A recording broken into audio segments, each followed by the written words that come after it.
I'm very pleased to recall the visit of Sir Roger Penrose to Science City, Kolkata almost 10 years ago.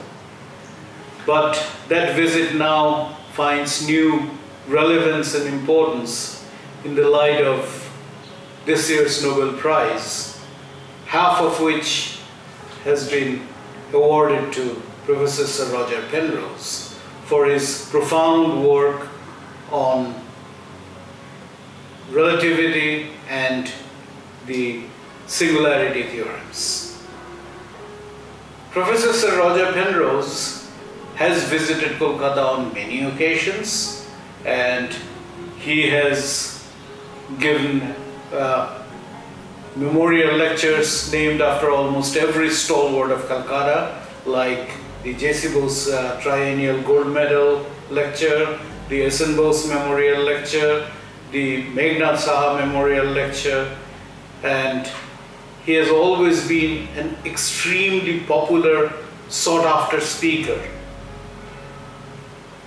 His depth of work in the area of relativity does not need any elaboration.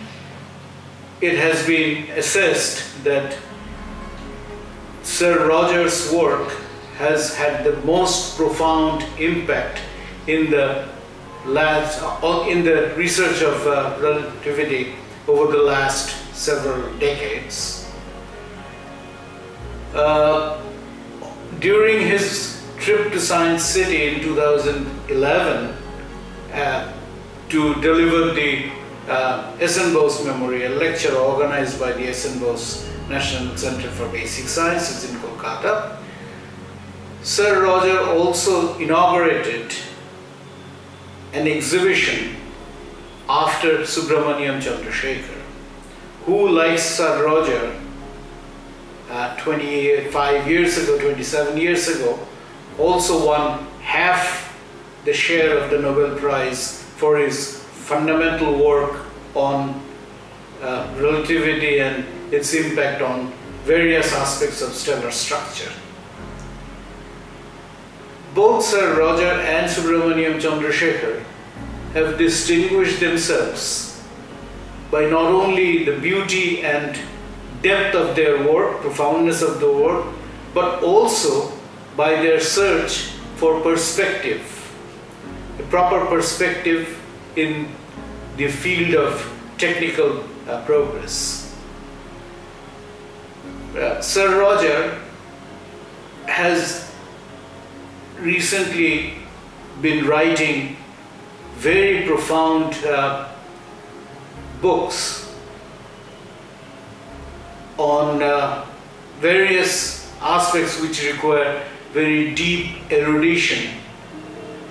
But what is interesting is that both Subrahmanyan Chandrasekhar and Sir Roger believe in the philosophy propounded by Einstein many years ago, and that philosophy is that physics should be made as simple as possible, but not any simpler.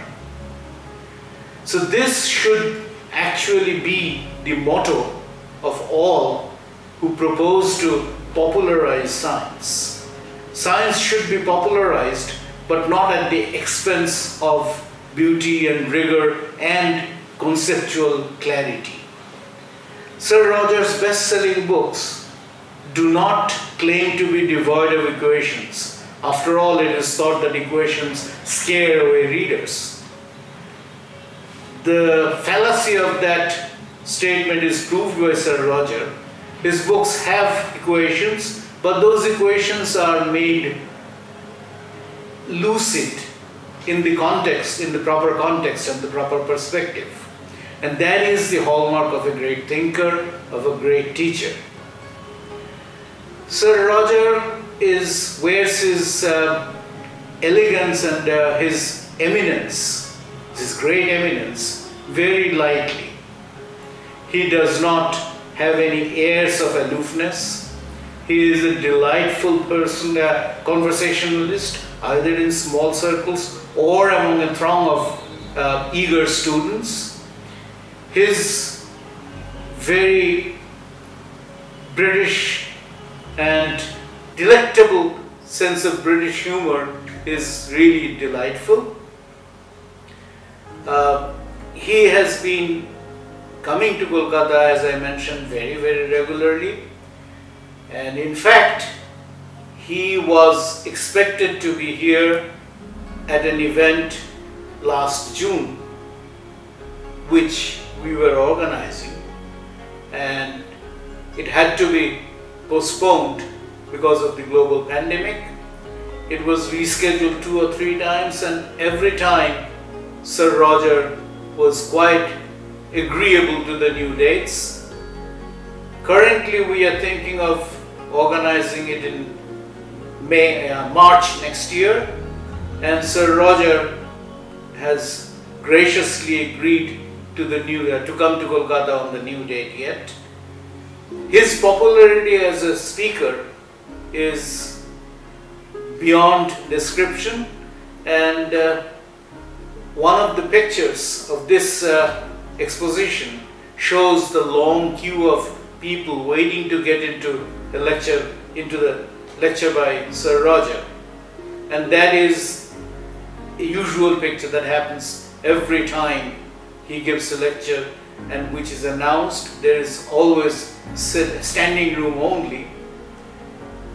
But as I mentioned, Sir Roger is always approachable, and he is eager to share his thoughts all across.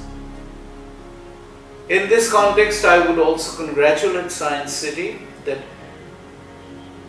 not only to recall this very pleasant memory of Sir Roger's visit and bask in the glory of his newfound glory, but at the same time, the very responsible and important task that the Science City has been carrying out in popularizing science, in disseminating current science, and helping in building scientific temper among the general populace is something which is really laudable, praiseworthy, and we hope that Science City will continue to host such eminent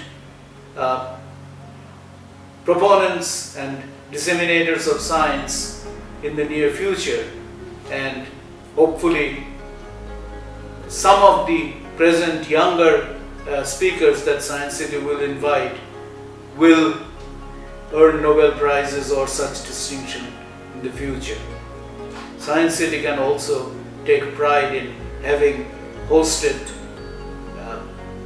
eminent people who are still waiting to get their Nobel Prize.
you.